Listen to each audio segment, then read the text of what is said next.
नमस्कार दोस्तों, मेरा नाम शिवम शर्मा और आप देख रहे हैं हमारा हिंदी यूट्यूब चैनल सरकारी परीक्षा, जिसमें आज मैं आपके लिए जो यूपीएसआई के जो बच्चे जिनका डीवीपीएसटी होना है और जिनकी रनिंग होना है उनके लिए एक बहुत ही इम्पोर्टेंट जानकारी उनके लिए लेकर आया हूं और एक अपना पर्सनल अनुभव आपके पास साथ शेयर करना चाहता हूं। जो मेरे साथ यूपी पुलिस कांस्टेबल जो 49,000 वाली भर्ती थी, उसके फिजिकल के टाइम पे मेरे साथ क्या हुआ था, मेरा फिजिकल क्यों नहीं हो पाया था और मैंने क्या गलती की थी जो मेरा फिजिकल नहीं हो पाया, और आपके साथ वो शायद वो गलती ना हो, आप उसे गलती को ना करें जो मैंने की थी। अगर आप कर रहे हैं उस गलती को तो आप उस गलती में अपनी में सुधार करें। तो चलिए शुरू करते हैं। ये मेरा जो डीवीपीएसटी, जिस दिन आपका डीवीपीएसटी होता है, आपको एक मतलब लास्ट में जब डीवीपीएसटी आपका क्वालिफाई हो जाता है तो ऐसा एक रिजल्ट दिया जाता है आपको, वो वहीं पे सबमिट हो जाता है। वहीं जो डीवीपीएसटी करने वाले अधिकारी होते हैं वो वहीं पे सबमिट कर लेते हैं और आपको ऐसे जानकारी उसमें प्रोवाइड की जाएगी कि आपका क्या क्या हुआ है आपके साथ में। जैसे इसमें लिखा है कि ओ लेवल का सर्टिफिकेट है नहीं, या टेरिटोरियल आर्मी में मिनिमम इतने दिन 2 इयर्स जॉब की है, नो, मतलब जो जो आपको जो क्वालिफिकेशन होती हैं आपकी वो लिखी रहती हैं उसमें पहले तो। और फिर फिजिकल स्टैंडर्ड टेस्ट होता है। जो कैंडिडेट की हाइट है, मेरी हाइट वहाँ पे उतरी थी 168.1 centimetre.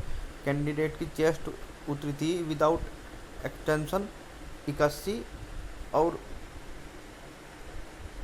Candidate chest with expansion in centimetre 89, और फिजिकल स्टैंडर्ड मेरा फिट हुआ था और फाइनल रिजल्ट मेरा फिट आया था।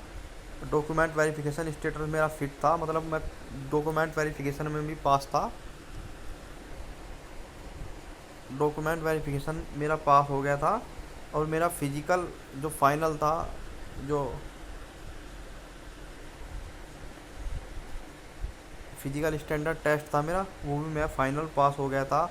और दिक्कत मेरे कहाँ आई थी, दिक्कत मेरा आई थी फिजिकल के टाइम पे। फिजिकल के टाइम से चार 4-5 दिन पहले जो हुआ था मेरे साथ, ये पैर में मेरे दिक्कत आ गई थी। मेरे पैर की नस में खिंचाव आ गया था बहुत ज़्यादा फिजिकल से 4-5 दिन पहले, और मैंने गलती की थी। मेरी गलती की वजह से ही मेरे पैर के फिजिकल में, मेरे पैर में जो आया था, मेरी नसों में खिंचाव आया था। और वो क्यों आया था, मतलब देखिएगा, आप देखिएगा। पहले तो सबसे पहले जब आप रनिंग करना स्टार्ट करेंगे, अगर आप शुरुआत कर रहे हैं रनिंग की, मान लिया आपने थोड़ी बहुत ही पहले की है, मैंने भी थोड़ी बहुत रनिंग की थी पहले, फिजिकल से पहले, तैयारी से पहले, बहुत कम, मतलब 10-15-20 दिन पहले रनिंग की थी। तो पहले तो मेरी जो एंकल होता है, जो एडिया होती हैं, यहाँ एडियो में दोनों साइड दर्द होना स्टार्ट हुआ। पहले लेफ़्ट पैर में हुआ और फिर राइट पैर में हुआ। तो वो बहुत बड़ी दिक्कत नहीं थी, वो 10-5 दिन में अपने आप ठीक हो जाती है। आप नॉर्मल मेडिसिन लीजिए, रनिंग करते रहिए। अगर आपके एडियो में यहाँ पे दिक्कत है, दर्द हो रखा है थोड़ा बहुत, तो आप कोई दिक्कत नहीं, आप रनिंग करते रहिए, वो 10-5 दिन में अपने आप ठीक हो जाएगी। नॉर्मली है वो, कोई बहुत ज़्यादा दिक्कत वाली बात नहीं है उसमें। पर लेकिन दिक्कत आपको आएगी जब आपके इस हिस्से में दर्द होगा, यानी कि बहुत ज़्यादा जब आप रनिंग कर लेंगे बहुत ताकत के साथ। तो एक तो होता है सिन पेन, सिन पेन कोई दिक्कत नहीं, सिन पेन यहाँ पे होता है आगे वाले हिस्से में, वो आराम से अपने आप ठीक हो जाता है 10-15 दिन में। सिन पेन आपको ऐसा नहीं होगा कि आपको दौड़ने नहीं देगा। सिन पेन जब आप रनिंग करेंगे जब आप ठीक रहेगा, और जब रनिंग करने के बाद आपको दर्द होगा सिन पेन में, रनिंग करते टाइम ठीक रहेगा आप, सिन पेन आपका कोई दिक्कत नहीं होगी। और जब आप बहुत ज़्यादा रनिंग कर लेंगे और आपके पैर की मसल्स, या तो मसल्स क्रैम्प हो जाएंगी, आपकी पैरों की नसों में खिंचाव आ जाएगा इस हिस्से में, दोनों पैर के कोई से भी इस हिस्से, जो पिछले वाले हिस्से में आपके में दिक्कत आ जाएगी, ये इस वाले हिस्से में। अब मेरे साथ क्या हुआ था मैं आपको बताता हूँ, मेरे साथ क्या हुआ। मैं रनिंग कर रहा था तो मेरे पहले तो जब मैंने रनिंग करनी स्टार्ट की तो 10-5 दिन बाद में ही मेरे इस हिस्से में, क्योंकि हमें टाइम मिल गया था हमारा रिजल्ट आने के 2 महीने बाद हमारा जो था फिजिकल था, उसके बीच में 27-28 दिन तो हमारा डॉक्यूमेंट वेरिफिकेशन चला था। जो 49,000 वाली भर्ती थी, जो बच्चा उसमें होगा उसको पता होगा, 49,000 वाली भर्ती में 28-29 दिन तो हमारा डॉक्यूमेंट वेरिफिकेशन चला था। 20 नवंबर को शायद हम 20-21 नवंबर को हमारा रिजल्ट आया था, और मेरा जनवरी को मेरा फिजिकल था। तो हमें 1 डेढ़ महीना उस टाइम मिल गया था रनिंग के लिए। काफ़ी था, इतना टाइम काफ़ी होता है, और जितना अब यूपीएसआई में मिला है इतना टाइम भी आपके लिए काफ़ी होता है। पहले मेरे यहाँ पे दर्द हुआ, वो पहले लेफ़्ट पैर में हुआ, फिर राइट पैर में हुआ। तो उसके बाद वो सही हुआ जब आराम आराम से मैं रनिंग करता था। तो उस दिन, जिस दिन मेरे पैर में दिक्कत आई, उस दिन मेरे जो एडिया थी इनका दर्द सही हुआ। तो मैं 7 किलोमीटर की रनिंग करके, दिक्कत कहाँ पे आई मेरे साथ में, मैं 7 किलोमीटर की रनिंग करके, जो 7 किलोमीटर की नॉर्मल रनिंग होती है, उसके बाद मैंने एक 400 मीटर का 2 शूट और एक 200 मीटर का 1 शूट। शूट का मतलब होता है, आपको पता होगा, रनिंग करते हैं जब जब मतलब पूरी स्पीड से भागना। और रोड पे सबसे बड़ी दिक्कत मेरे साथ हुई, मैंने ये काम किया रोड पे। रनिंग मैंने रोड पे करनी स्टार्ट की। आप रनिंग रोड पे अगर आप स्टार्टिंग कर रहे हैं तो आप रनिंग रोड पर मत कीजिए, आप ग्राउंड पर कीजिए।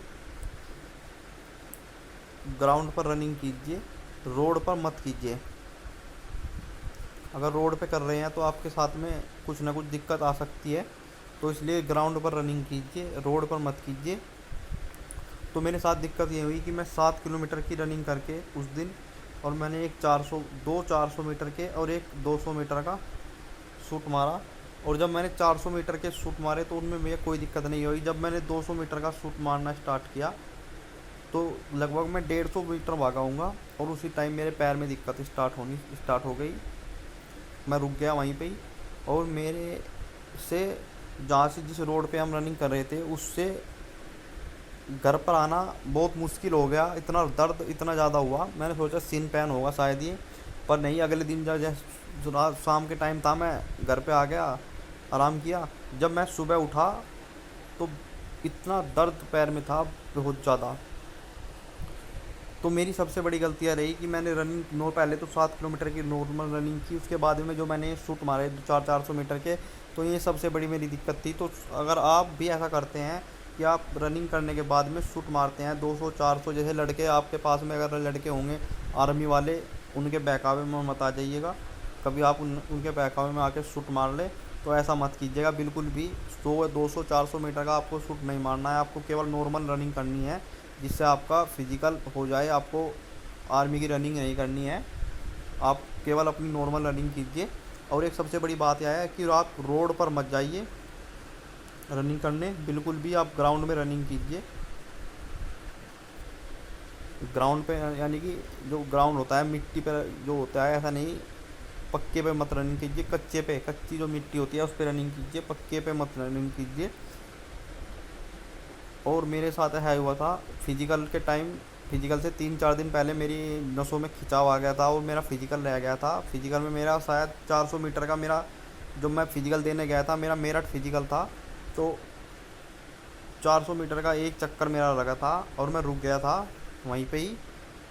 मैंने मेडिकल भी दिया था, मेडिकल के बाद में मेरी 10 दिन बाद में का मुझे टाइम मिला था, पर तब तक का मैं रिकवर नहीं हुआ। इसमें रिकवर होने में 2 3 महीने के कम से कम लग जाते हैं। अगर आपकी नसों में खिंचाव आ गया तो 2 3 महीने आराम से लग जाएंगे आपको रिकवर होने में। तो 10 दिन का मेरे मेडिकल छूट मिली। मेरा 5 जनवरी को मैं वो था, रनिंग थी, मैंने मेडिकल दिया, तो 15 जनवरी को फिर बुला लिया गया। और जब 15 जनवरी को मैं गया तो मेरे जैसे ही कम से कम 30 40 बच्चे थे वहाँ पे, जिनके साथ यही दिक्कत थी। तो आप भी ऐसा मत कीजिएगा। आप एक तो सबसे बड़ी आपको ध्यान रखना है, आप शूट मत मारिए 400 मीटर 200 मीटर के। आप मतलब तेज़ी से भागने की मत कोशिश कीजिए, आप नॉर्मल रनिंग कीजिए अपनी आराम से, और एक आप ग्राउंड पर रनिंग कीजिए। तो धन्यवाद, यही बताना था आपको कि आप केवल ये गलती मत कीजिएगा जो मैंने की थी। आप शूट बहुत तेज़ी से ताकत लगाकर मत भागिएगा, आराम आराम से स्टार्ट कीजिएगा। क्योंकि जब आपके पैरों को आदत नहीं होती है और आप बहुत ज़्यादा तेज़ी से भागने लगते हैं तो पैरों की नसों में खिंचाव आ जाता है, और पैरों की नसों में खिंचाव 3 4 महीने 2 3 महीने आराम से लेकर जाएगा, ठीक नहीं होगा। धन्यवाद, जय हिंद, जय भारत।